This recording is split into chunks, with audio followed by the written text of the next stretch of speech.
Ne için yayınladın bunu? Umre için yayınladım. Ne edeceksin şimdi bunu? Müstebeleme kuruluşu için. Assalamu alaikum aziz yurttaşlar. Ina bizani navbatdagi mehmonimiz Kichkintoy Abdulloh bo'ladi. Abdullohga bir-ikki savollarni beramiz va o'zlaringiz mavzuni tushunib olasizlar.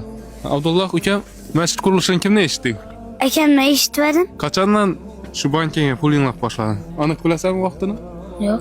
Barakalla. Ne için yig'lading buni? Umre için yayınladım. Umre uchun yig'lading, ha? Necha edeceksin şimdi bunu? Müstebeleme kuruluşu için. Chin qalbingdan chiqarib beribmi sanaqa? Allah.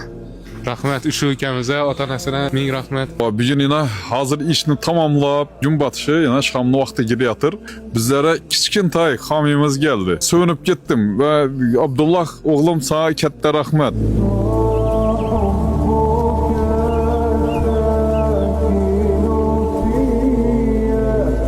Açsakım özü yaş bala şu derece pulunu yaxşı görədi lan. Bas saçtam şu Ümrəyə də bin lap basan gördünüz. Telefonum bir ne de yok nəsələr emas. Ümrəyə də bin lap keyin az qala niyyəti özgəriyə məscidin quruluşunu görüb gəlib Türkiyədə. Rahmet sana ota-onasına ming rahmet. Ata-anaya rəhmət.